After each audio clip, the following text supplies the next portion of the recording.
تعملون صدق اللہ العظیم۔ دروشی پڑھیے گا۔ الصلاۃ والسلام علیک یا رسول اللہ۔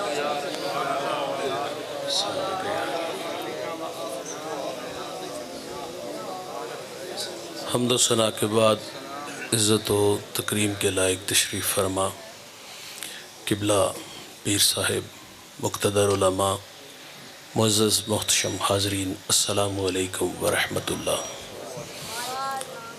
سورہ حشر کے آخری رکوع سے ایک آیہ نور تلاوت کرنے کا شرف حاصل کیا۔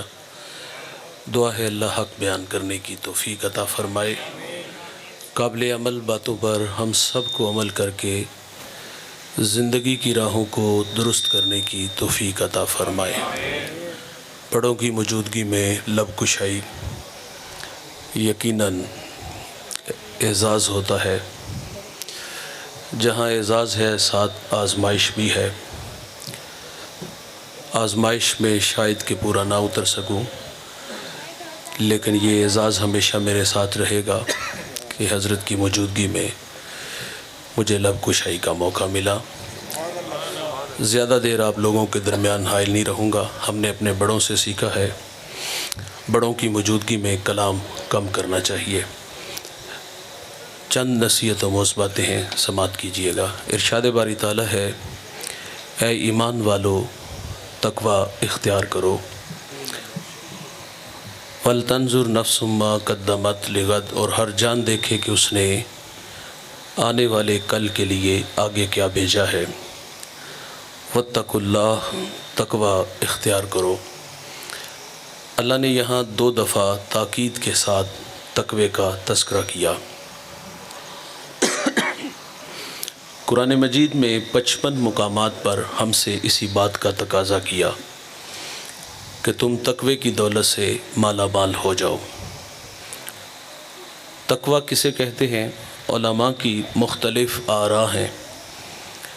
بعض علماء فرماتے ہیں کہ تقوی یہ ہے کہ جہاں مالک نے بندے کو حاضر ہونے کا حکم دیا، بندہ وہاں حاضر ہو جائے، اور جہاں سے اس نے بندے کو غیر حاضری کا حکم دیا، بندہ وہاں سے غیر حاضر رہے، تو فرمایا اس کا نام تقوی ہے۔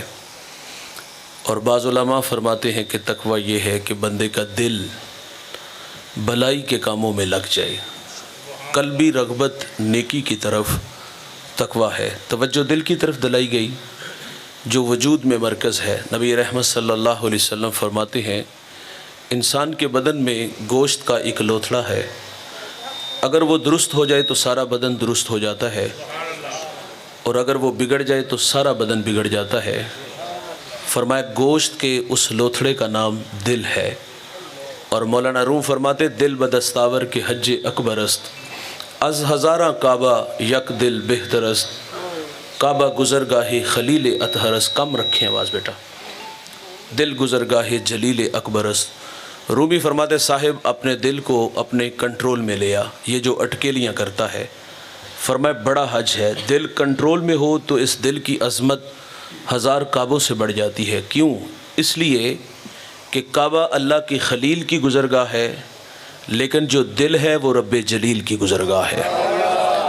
اور میرے قبلہ اپنے گداز لہجے میں فرمایا کرتے ہیں کہ میرے بچوں اپنی زندگی کا وظیفہ بنا لو، اٹھ دی بیندی ٹر دی پھر دی ستیاں تے جاگ دی، نام جپ دی رو تے کھپ دی وے حسر اس راگ دی، نام جپیاں قرب ملدا نام دی کر پوری سام، شیشی وچ کستوری جے کر پھر ضرورت کاغ دی۔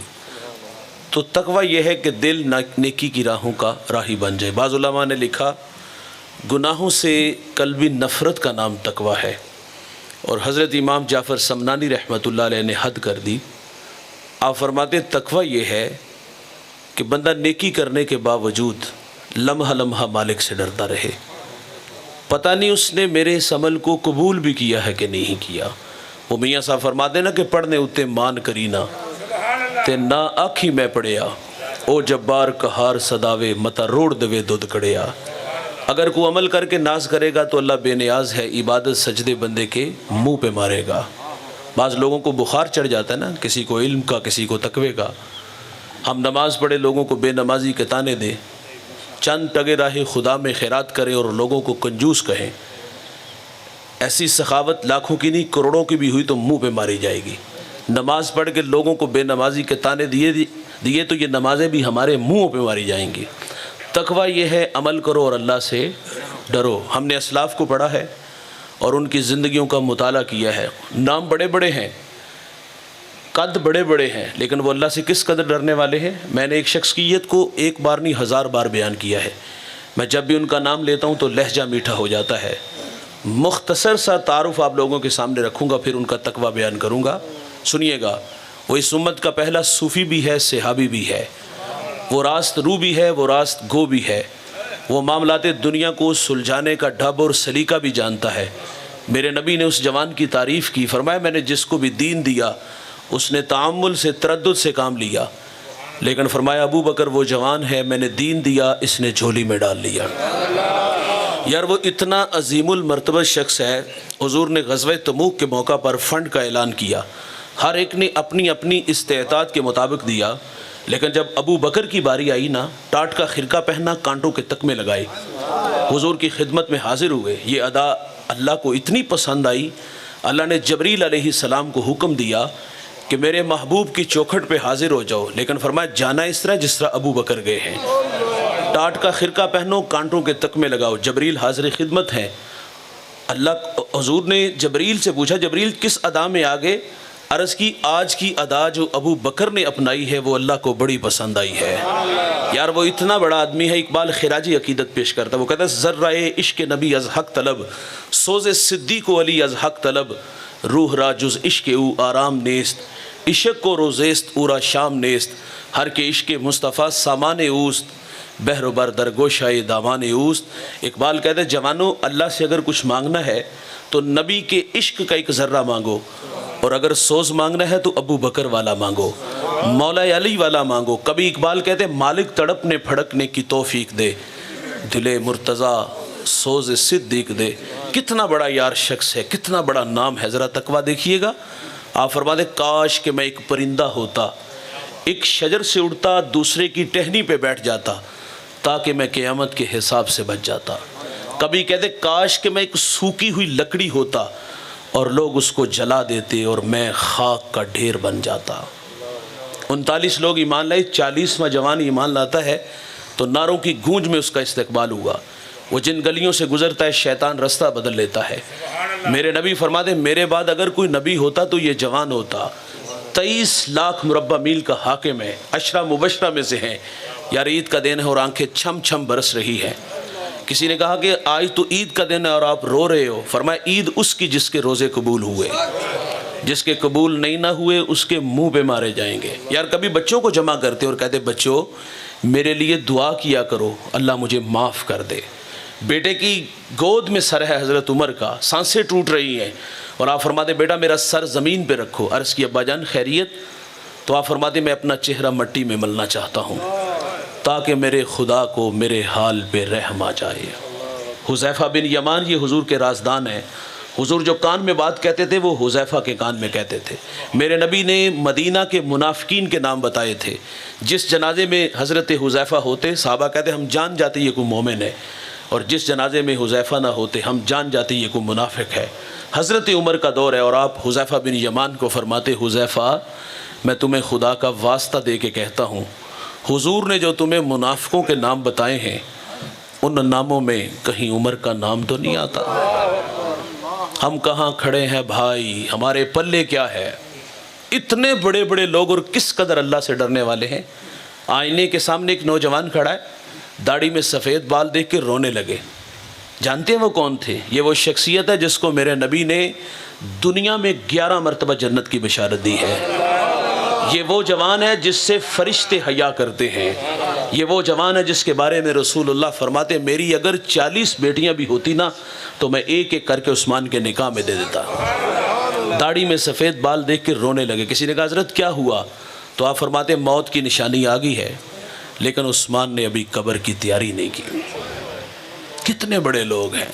تقویٰ کہتے کسے ہیں بھائی؟ عمل کرو اور اللہ سے ڈرو، اس کا نام تقویٰ ہے۔ ہمارے تو پلے ہی کچھ نہیں، چگلی، غیبت، حسد، کینہ، آگ لگی ہوئی ہے، لیکن وہ اتنے بڑے لوگ ہو کہ اللہ سے کس قدر ڈرنے والے تھے۔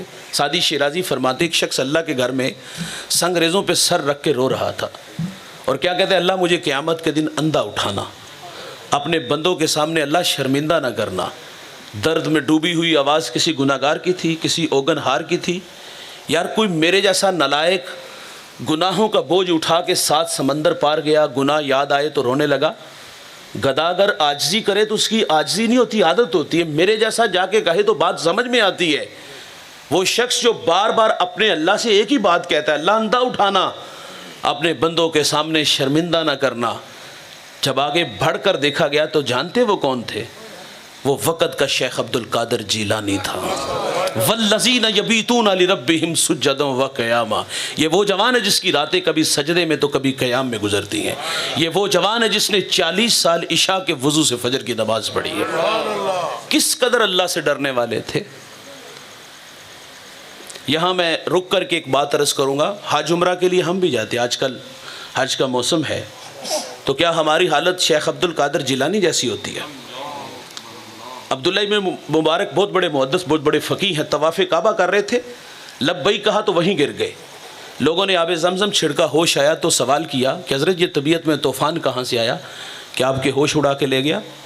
تو آپ فرماتے جب میں نے لبیک کہا تو مجھے ڈر لگا کہ کہیں لا لبیک کی آواز نہ آ جائے۔ یار ملتزم سے ایک شخص لپٹا ہے، چہرے پہ نقاب ہے، اور کیا کہتے ہیں، اللہ تیرا مجرم تیری دہلیز پہ حاضر ہے، درختوں کے اتنے پتے نہیں جتنے میرے گناہ ہیں، اللہ ریت کے اتنے ذرے نہیں جتنے میرے گناہ ہیں، تو آنے والوں کو خالی نہیں موڑتا، مجرم تیری دہلیز پہ ہے، معاف کر دے، معاف کر دے، اللہ مجھے معاف کر دے۔ لوگوں کے قدم رکنے لگے، لوگ کہتے کہ ہمارے کلیجے پھٹنے لگے، رک کر کے کہا اللہ اگر ہمارا آنا تیری بارگاہ میں قبول ہے تو اس کو معاف کر دے اللہ۔ تو اس نے خود کو پٹک کے زمین پہ دے مارا، اور جب ہوش آیا اور پھر ملتزم سے لپٹا اور لپٹ کے یہی کہانی، اللہ تیرا مجرم تیری دہلیز پہ حاضر ہے، ریت کے اتنے ذرے نہیں جتنے میرے گناہ ہیں، درختوں کے اللہ اتنے پتے نہیں جتنے میرے گناہ ہیں، معاف کر دے۔ کسی نے کہا ذرا چہرے سے نقاب تو ہٹا۔ جب چہرے سے نقاب ہٹا تو لوگوں کی چیخیں فضا میں بلند ہو گئی۔ آپ جانتے ہیں وہ کون تھے؟ وہ حضرت امام زین العابدین رضی اللہ تعالیٰ عنہ تھے۔ یہ بڑے لوگ ہیں بھائی، اللہ کے گھر میں کس حالت میں پائے گے؟ تڑپتے پائے گے۔ ہمیں ڈرنا چاہیے تھا نا کہ کہیں جدہ ایئرپورٹ سے نہ دھدکار دیے جائیں، میری پاک سرزمین پہ ان کے گندے قدم نہ لگے۔ ہم یہاں سے حرم تک گئے، اللہ کے گھر میں پہنچے تو کیا مطاف آنسوں سے بھرا۔ ہم اللہ کے گھر میں غلاف کعبہ سے لپٹے اور لپٹ کے اپنے گناہوں پہ جی بھر کے آنسو بہائے۔ ہم اللہ کے گھر میں گئے تو کیا یہ ہماری حالت تھی؟ معذرت کی اللہ سے، انتہائی معذرت سے کہوں گا، میرا لہجہ تلخ ہو جاتا ہے لیکن قبول کیجئے گا۔ وہ اقبال نے کہا تھا کہ چمن میں تلخ نوائی میری گوارا کر، کہ زہر بھی کرتا ہے کبھی کارے تریاکی، کڑوی کسیلی لیکن قبول کیجئے گا، سچاکی تے پامبڑ مچدے نے۔ یہاں تلخ بات یہ ہے، ہم بھی اللہ کے گھر میں گئے تو ہم نے سب سے پہلا کام کیا کہ جیب سے موبائل نکالا، سیلفی لی اور فیس بک پہ ڈال دیا، ایک ہاتھ دیوار کعبہ سے اور دوسرے ہاتھ سے تصویر، اور مصنوعی ہاتھ اٹھے ہوتے ہیں، دعا مانگتے نہیں، بس مصنوعی ہاتھ اٹھے ہیں اور تقاضا ہوتا ہے کہ ہماری تصویر بناؤ۔ ہمارا کہنا ہے کہاں کھڑے ہو بھائی، جہاں اللہ کی 120 رحمتیں اتر رہی ہیں، وہاں تو طبیعتوں میں نشہ پیدا ہوتا ہے کہ ان راہوں سے محمد عربی گزرے ہیں۔ ہم وہاں جھلو والے کام کا ہم کہتے ہیں یہ ترغیب ہے، 6 فٹ کا قد کیوں نہیں ترغیب دیتا؟ اسلاف کو تو پڑھیے گا، وہ تو تڑپتے ہوئے پائے گے۔ یہ تو حرم مکہ ہے نا، مدینہ میں دیکھ لو، پڑھیے گا اپنے اسلاف کو۔ مدینہ الرسول میں ان کی کیفیت کیا ہوتی تھی؟ امام مالک 40 سال روزہ رسول پہ رہے، درس حدیث دیتے رہے، ایک بار بھی ایسا نہیں ہوا کہ آپ نے کتاب کا ورق پلٹا اور اس کی آواز بھی پیدا ہوئی ہو۔ کیوں؟ لے سانس بھی آہستہ کہ دربار نبی ہے، وہاں سانسوں کا شور بے ادبی کہلاتا ہے۔ امام مالک جب مدینے کی گلی بازار سے گزرتے تھے، دیوار کے ساتھ لگ کے گزرتے، کندھے زخمی ہو جاتے۔ کسی نے کہا حضور کے شہر مدینہ کے گلی بازار اتنے تنگ سوڑے تو نہیں کہ آپ دیوار کے ساتھ لگ کے گزرتے ہو؟ تو آپ فرماتے یہ گلیاں بازار وہی ہیں جہاں سے حضور گزرے ہیں۔ احتیاط اس لیے ہے کہ کہیں بے خبری میں میرا پاؤں وہاں نہ آ جائے جہاں میرے حضور کے قدم لگے ہیں، اور میں بے ادبوں میں نہ لکھ دیا جاؤں۔ یار سیدنا صدیق اکبر نے وہاں دیوار کھڑی کر دی، وہ دیوار آج بھی موجود ہے جہاں میرے نبی کی پیشانی لگتی تھی، مصلی کھینچ کے پیچھے لے آئے، جہاں حضور کے قدم لگتے ہیں وہاں ابو بکر کی پیشانی لگتی ہے۔ اعلیٰ حضرت نے لکھا ہے کہ مدینے میں جاؤ تو وہاں آنکھیں بھی پوری نہ کھولو، یہ اس چوکھٹ کا ادب ہے۔ میں 1 سال قبل رمضان المبارک میں مدینہ پاک میں تھا، میرے ایک دوست ہیں کراچی سے، ان کا تعلق ہے، ان کے بیٹے نے حفظ کیا، انہوں نے پوری فیملی کو مدینہ میں بلایا، وہاں ایک فارم ہاؤس میں پروگرام ہوا۔ پروگرام کے آغاز میں ایک صاحب نعت کے لیے آئے، ان کے والد بہت بڑے عالم ہیں، انہوں نے کہا بیٹا یہ کوچہ حبیب ہے، یہاں اپنی آواز کو اونچا نہیں کرنا، دھیمے لہجے میں نعت پڑھنا، اور ساتھ کہا کہ مجھے 40 سال ہو گئے یہاں میرا آنا جانا ہے، علماء سے بھی ملا ہوں، اولیاء سے بھی ملا ہوں۔ جب وہ آپس میں کلام کرتے تھے نا تو کندھے پہ ٹھوڑی رکھتے، آہستہ آواز میں سرگوشی کرتے، اور آپ فرماتے میرے نزدیک مدینہ الرسول کی بے ادبی یہ ہے کہ بندہ یہاں آ کے بے تکلف ہو جائے۔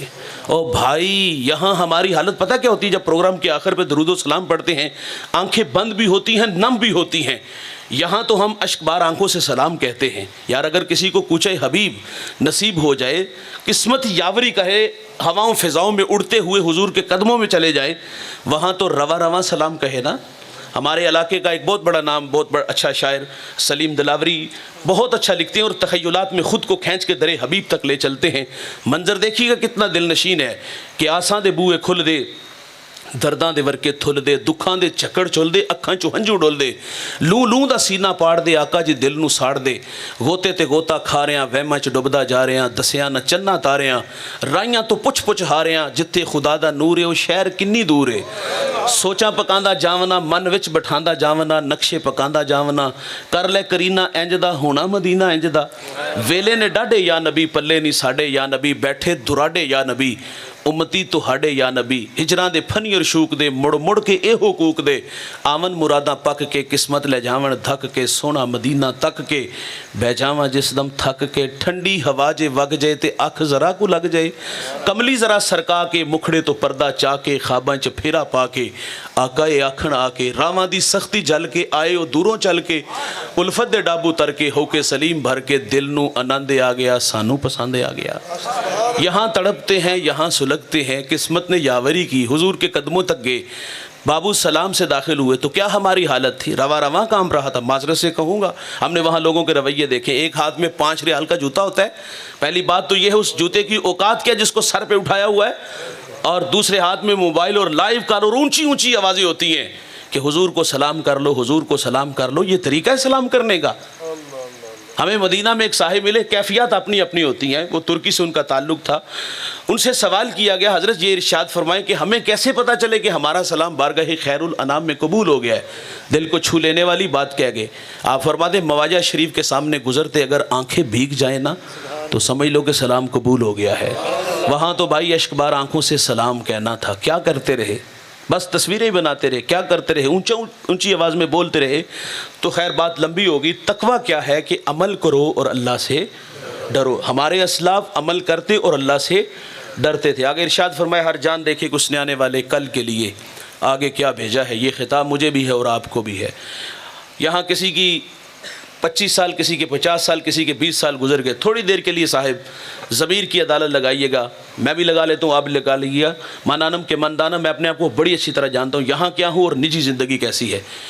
آپ بھی اپنے آپ کو اچھی طرح جانتے ہیں، میں بھی اچھی طرح۔ ہم سے تقاضا ہے کہ مستقبل کے لیے، آخرت کے لیے آگے کیا بھیجا ہے۔ دنیا ہے نا، مستقبل روشن نہیں تو محنت تو ہے۔ ہم محنت تھوڑی نہیں کرتے، 8 نہیں 18 گھنٹے کرتے، پردیس کے دھکے بھی کھاتے ہیں۔ کیوں؟ ورپال کا امیر ترین شخص بننا ہے اور یہ خواب دیکھنے کے لیے جان جوکھوں میں ڈالی۔ دنیا بنانے کے لیے اتنی محنت، قبر کے لیے کیا کیا؟ داور محشر جو قیامت کا منصف ہے، جس کے سامنے میں نے آپ نے حاضر ہونا ہے، وہاں کے لیے ہمارے پاس کیا ہے؟ تو انتہائی معذرت سے کہوں گا وہاں ہم نے لوگوں کو بے نیاز دیکھا ہے۔ یہ جہاں مٹھا اگلا کس نے آئے گی تو ویکھ ہی جائے گی، مولوی بخشے گئے دسی بھی بخشے جاواں گے۔ لوگ ہمیں کہتے ہیں مول صاحب ڈبکی لگے گی جان چھوٹ جائے گی۔ یہاں یہ ساتھ جو نہر ہے آپ کو، وہاں ڈبکی لگے گی؟ راوی میں، چناب میں، او آگ کا دریا ہے بھائی۔ مسجد نبوی اور دھماکے کی آواز آئی۔ میرے نبی فرماتے صحابہ جانتے ہو آواز کیسی تھی؟ عرض کی اللہ رسول بہتر جانتے ہیں۔ فرمایا 70 سال پہلے جہنم میں ایک پتھر پھینکا گیا تھا، آج گہرائی میں پہنچا ہے۔ 140 سال کی ایک ڈبکی ہے۔ یہ دلیر آدمی کہتے ہیں کہ ڈبکی لگے گی جان چھوٹ جائے گی۔ ایسے لوگ جب نقطۂ انجام کو دوست پہنچتے ہیں، ان کے پاس پچھتاوے کے علاوہ کچھ بھی نہیں ہوگا۔ تھوڑی سی زندگی ہے، ہم ایک بار آئے ہیں، دوبارہ پلٹ کے آنا نہیں۔ اس مختصر سی زندگی میں اتنی محنت کر کے جانا کہ جب اللہ کے سامنے جاؤ تو ندامت نہیں بلکہ سر پر عزت کی دستار ہو۔ آخری بات گفتگو سمیٹ لیتا ہوں، اس بات کو دل کے کانوں سے سنیے گا اور اللہ سے عمل کے جذبے مانگیے گا۔ میں نے عمل پہ ابھارا، بہت ساری باتیں کہہ گیا۔ آخری بات، میں نے اور آپ نے جس نبی کا کلمہ پڑھا، اس نبی نے اس امت میں 63 برس گزارے ہیں اور ساری زندگی اس امت کے نغمے بولے ہیں، آئے رہے، اور جب اللہ کے حضور حاضر ہونے لگے، فضل بن عباس کہتے جب حضور کو مرکز نور میں اتارا گیا نا، تو اس وقت میں نے دیکھا کہ حضور کے لب حرکت میں تھے، کان قریب کر کے سنا تو حضور اس وقت بھی فرما رہے تھے، اے اللہ میری امت کی مغفرت فرما دے۔ عذاب کی آیتیں اتری، میرے نبی کا رنگ متغیر ہو گیا۔ آپ مجمع صحابہ سے اٹھے اور باہر چلے گئے۔ صحابہ سمجھے شاید حضور کسی حاجت کے لیے گئے ہیں، تھوڑی دیر انتظار کیا، تشریف نہ لائے تو تلاش کرنا شروع کر دیا، 1 دن 2 دن، حتیٰ کہ تیسرے دن کا سویرا طلوع ہو گیا۔ ممبر اداس ہے، گلیاں اجڑ گئیں، بلال حبشی مدینے کی گلیوں میں چیخے مار مار کے روتا ہے، اور سیدہ فاطمہ رضی اللہ تعالیٰ عنہ گھر میں غشی پر غشی آ رہی ہے۔ واصف علی واصف کہتے ہیں شرف مکان کا نہیں ہوتا، مکین کا ہوتا ہے۔ وہ یثرب تھا، بیماریوں کا گھر تھا، لیکن سونے محمد کے قدم لگتے ہیں، اللہ مدینے کی خاک میں شفا رکھ دیتا ہے۔ تیسرا دن ہوا، صحابہ جنگل میں چلے گئے، میں نے اس جنگل کی 2-3 دفعہ زیارت کی، اب تو وہاں گھر بن گئے۔ وہاں ایک چرواہا ملا، اس سے کہتے یار اس نام کا کوئی شخص تو نہیں دیکھا؟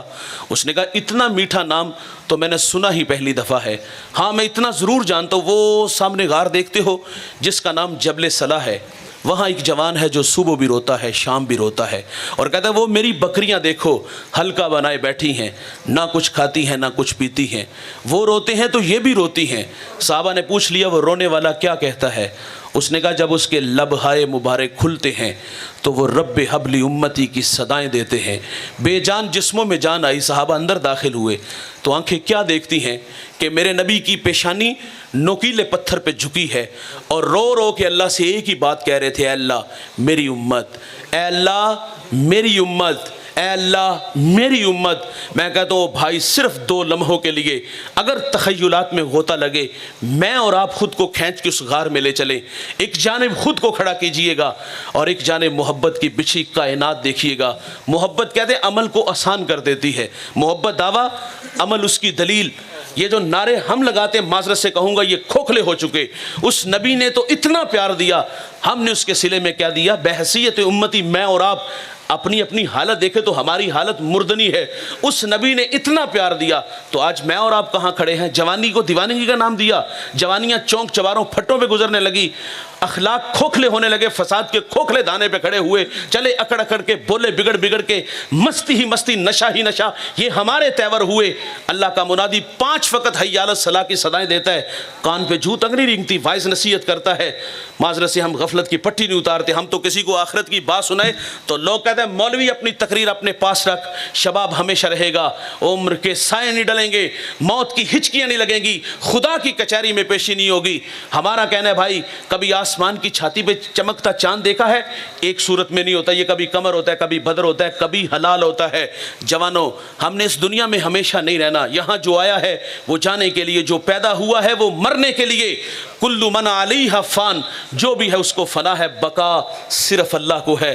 یہاں تو کسی نے بھی بیٹھ نہیں رہنا، ہم نے تو اپنی اپنی باری پہ شہر خاموشاں کو آباد کرنا ہے، اور یہ سانسیں کب ٹوٹ جائیں میں اور آپ موت کی گھاٹ اتر جائیں گے۔ اس نبی نے تو اتنا پیار دیا یار، 3 دن رو رو کے میرے لیے آپ کے لیے اللہ سے کہتے رہے اللہ میری امت، اے اللہ میری امت۔ سیدنا صدیق اکبر آگے بڑھے، عرض کیا حضور 3 دن جدائیوں میں گزر گئے، مہربانی فرمائے، مدینہ اداس ہے، بلال تڑپ رہا ہے۔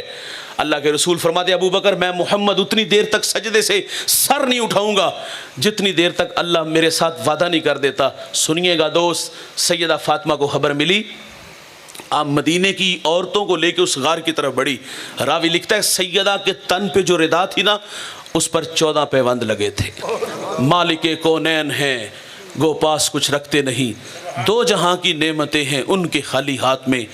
امام کی بیٹی سر پہ ردا اور اس پر 14 پیوند ہے۔ آپ غار کی طرف بڑھی، صحابہ پیچھے ہٹے، آپ اندر داخل ہوئی، عرض کرتی ابو جی بیٹی آئی ہے، دیکھیے نا جگر کا ٹکڑا آیا ہے، آپ جس کے لیے مسند بچھاتے تھے، دیکھیے نا فاطمہ آئی ہے۔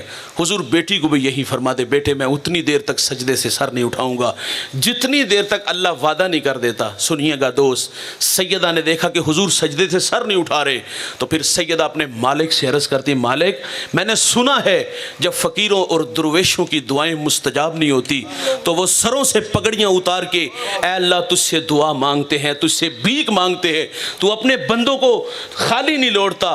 عرض کی مالک آج تیرے نبی کی بیٹی فاطمہ جس پر تو نے تطہیر کی آیتوں کو نازل کیا ہے، میں سر سے دوپٹہ اتار کے اپنے بابا کی امت کے لیے تجھ سے بھیک مانگتی ہوں۔ سیدہ کا ہاتھ ردا کی طرح بڑھا، جوانوں کو حرام مچ گیا، بادلوں کی اوٹ میں سورج نے منہ چھپا لیا، ایسا لگا کہ قیامت آ گئی۔ رومی کہتے پھر ایک صدا اٹھی، پس ندا آمد ز یزدہ کا رسول، من دعائے فاطمہ کردم قبول، گر طلب کر دی زمین و آسماں، جملہ بخش دے مشدر یک زماں۔ فرمایا جبریل دیر نہ کرو جلدی جاؤ، میرے نبی سے کہو کہ سجدے سے سر اٹھا لیں، ہم نے فاطمہ کی دعا قبول کر لی ہے، جیسے آپ کہو گے ہم امت سے ویسے ہی معاملہ فرما دیں گے۔ محبت ہم سے تقاضے چاہتی ہے، آئیے میرے بھائی میں اور آپ ان تقاضوں کو پیش نظر رکھیں، تھوڑی سی زندگی کو تھوڑے وقت میں اچھے اعمال کے ذریعے آخرت کو سنوار لیں۔ اللہ تعالیٰ سے دعا ہے ہم سب کا یہاں مل بیٹھنا قبول فرمائے اور قبلہ کی ہستی کو اللہ سلامت فرمائے۔ اللہ تعالیٰ نیک اور پاک باز لوگوں کی صحبت سے مجھے آپ کو مالا مال فرمائے۔